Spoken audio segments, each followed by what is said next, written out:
Before Javier became a 420-pound viral sensation, before the video that would destroy his life, he was just a hungry delivery driver who couldn't resist one bite of a customer's taco. That single bite changed everything. The neon glow of Pollo Loco Express flickered.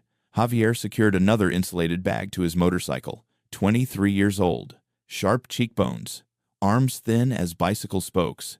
18 months of deliveries. Every peso mattered. Every delivery meant rent, food, survival.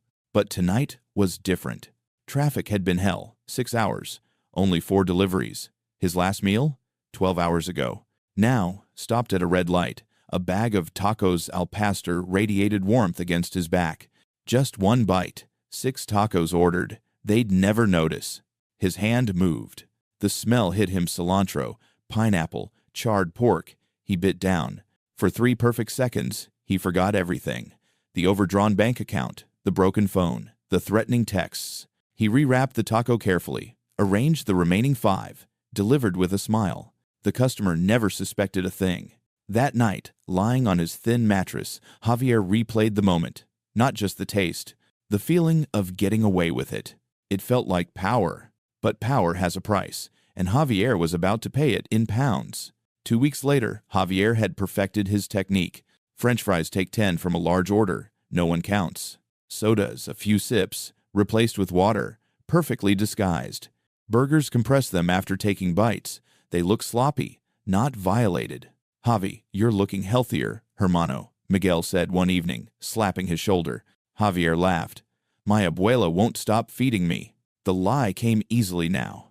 What started as survival became something else. Half a torta here, 3 chicken nuggets there, pizza at stoplights, grease running down his wrist. His jeans grew snug, then tight, then impossible.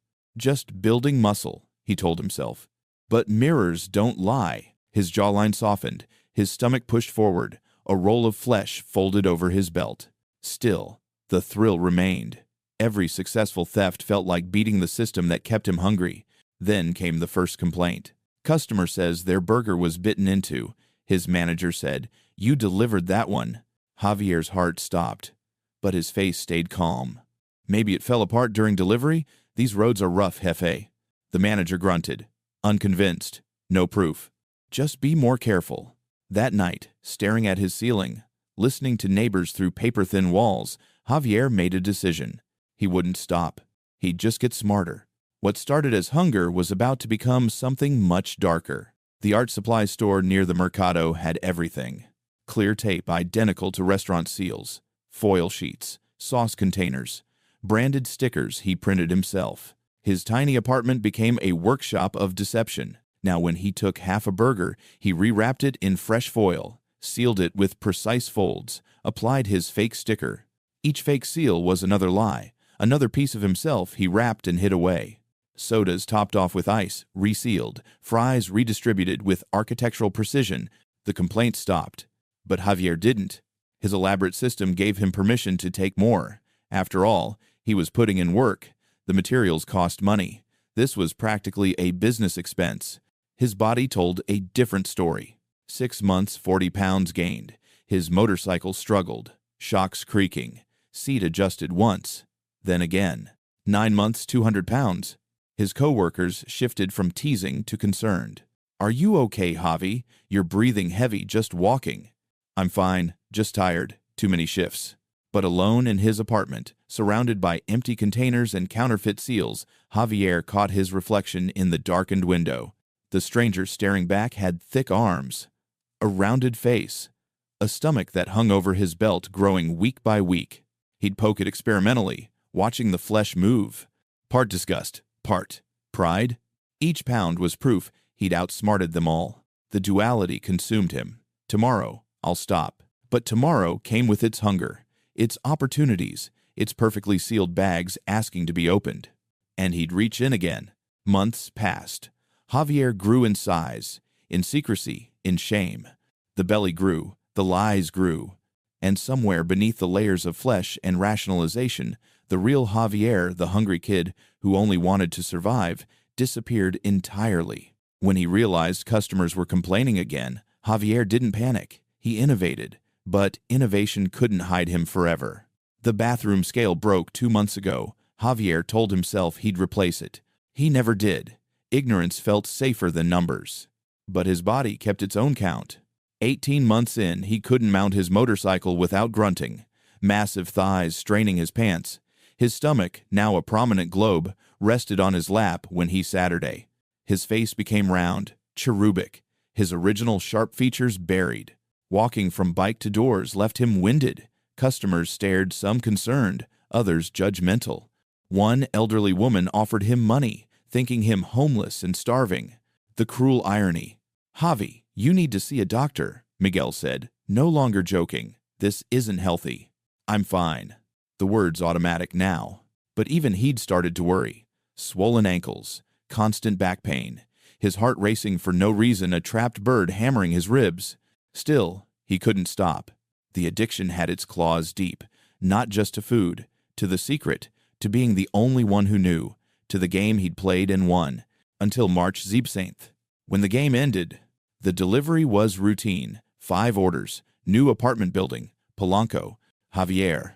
Moving with labored slowness, 420 pounds of flesh and shame, didn't notice the young woman watching. But she noticed him. She watched him set the bags down, open one, unwrap a quesadilla. She filmed as he took several large bites. As he pulled out his supplies, foil, tape, seals, she captured every moment of his meticulous rewrapping, his satisfied pat, his heavy footsteps to the elevator. By midnight, 10,000 views.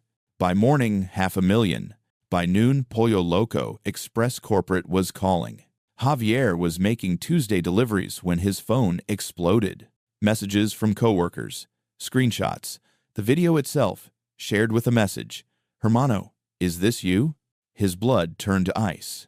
The footage was damning. The angle showed everything: his enormous profile, his practiced movements, the clear premeditation. Comments ranged from outrage to mockery about his weight. Someone had already created memes. His phone rang. The manager. "Get back here, now." The ride back was the longest of his life. Each kilometer brought him closer to facing what he'd become. The 420-pound man, struggling with every acceleration, and the thief who'd finally been caught. By the time his body hit 420 pounds, Javier was no longer hiding from the world. The world was watching him. The office was too small. Javier's massive frame took up nearly half. His breathing filled the silence. "Do you want to explain?" the manager asked. What could Javier say? That he'd been hungry? That was true 18 months ago. But now? His voice cracked. "I don't know." And suddenly, horribly, he was crying. Not gentle tears, great, heaving sobs that shook his enormous body. Everything he'd buried erupted: the shame, the self-loathing, the horrified awareness of what he'd become. "I was just so hungry at first, just a few fries. Then it became, I couldn't stop. I didn't want to stop. And now look at me, look at me." He gestured at his body, the evidence worn in every bulging pound. The HR woman's face remained professional. The manager looked away. "You're terminated, effective immediately. We'll be seeking legal counsel. You need to leave." Just like that, it was over. Javier's apartment had never felt smaller. Or perhaps he'd never been larger. His body brushing furniture, his breathing labored. His phone buzzed constantly. Coworkers, family, journalists requesting interviews. He turned it off. In the bathroom mirror, he finally confronted his reflection. Not a glance. A real look. The man staring back was unrecognizable. Multiple chins, a stomach hanging past his groin, arms thick as normal people's thighs. This man couldn't see his own feet, couldn't fit in normal chairs, couldn't walk a block without stopping. This man was him. All that remained of Javier. "I'll change. I'll lose the weight. I'll pay them back. I'll become someone new."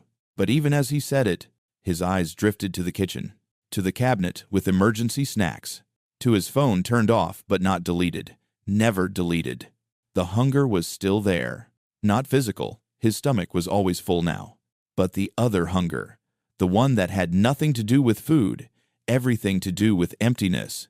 He'd fed it for 18 months. It had grown as enormous as his body. Could it be starved back down? Could he really change? Or was this who he'd always been? and the lean young driver had been the mask. Outside his window, Mexico City hummed with life. Motorcycles zooming, delivery drivers racing, hungry people waiting for food they'd ordered, trusting it would arrive untouched. Javier stood at his window, a 420-pound monument to his own choices, wondering if redemption was possible, or if he was already too far gone. His hand, almost of its own accord, reached for his phone. He stared at it for a long moment. Then, slowly, very slowly, he opened the delivery app. He stared at the delivery app, trembling fingers hovering over the screen. Would he delete it or press order? Nobody knows. But hunger always finds a way. What would you do in Javier's position? Let us know in the comments.